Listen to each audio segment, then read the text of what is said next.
வாழ்க வையகம், வாழ்க வளமுடன். வாழ்க்கை மலர்கள். நால்வோர் நற்சிந்தனை. செப்டம்பர் 18. தலைப்பு: மன அமைதி. முதலில், மனம் என்பது யாது?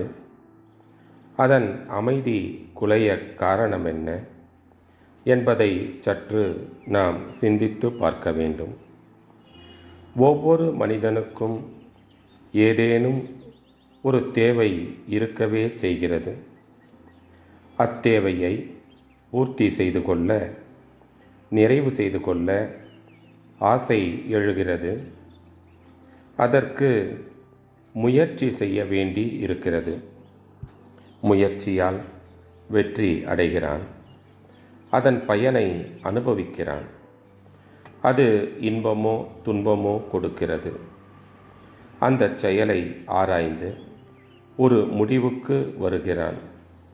இது மனதில் பதிவு செய்யப்படுகிறது.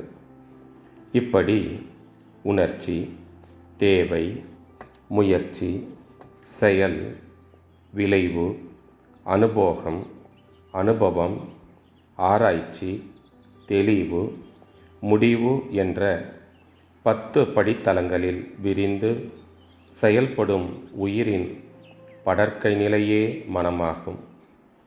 ஆகவே இந்த மனதை முதலில் ஒழுங்குபடுத்தி கொள்ள வேண்டியது அவசியமாகும்.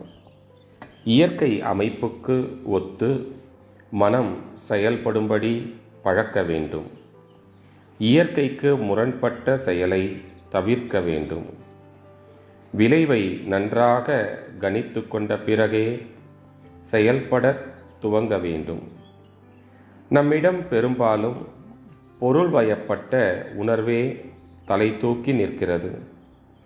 புலன்வயப்பட்டு ஆபாசங்களுக்கு அடிமையாகி மயக்கத்தில் செயலாற்றுகிறோம். அதனால் துன்பம் விளைந்து அமைதி குறைகிறது. பல கோடி அணுக்கள் சேர்ந்த கூட்டியக்கமான உடல். இந்த உடலில் இயங்கும் உயிர், உயிரின் படர்க்கை நிலை ஆற்றலான மனம், இவற்றின் இயக்கத்தை உணரும் அறிவு, இவை யாவுக்கும் மூலாதாரமான பரம்பொருள். இவற்றை பற்றிய தெளிவான விளக்கத்தை ஒவ்வொருவரும் அறிந்து கொள்ள வேண்டியது அவசியம்.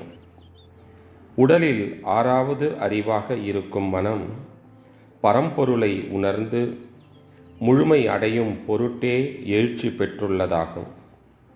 இந்த மனதை பண்படுத்த எழுந்தவையே அறமும் மதமும் ஆகும்.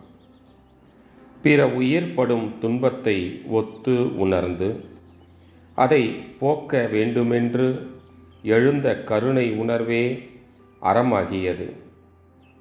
தன்னலம் கருதி மயக்க நிலையில் புலன்வயப்பட்டு காமம், கோபம், பேராசை, கடும்பற்று, அகந்தை, வஞ்சம் என்ற 6 குணங்களாக மாறி செயல்படுவதால்தான் துன்பம் எழுகிறது. இத்துன்பத்திலிருந்து மீள வேண்டுமானால் மனவிரிவு வேண்டும். அருட்தந்தை. வாழ்க வளமுடன். தொடரும்.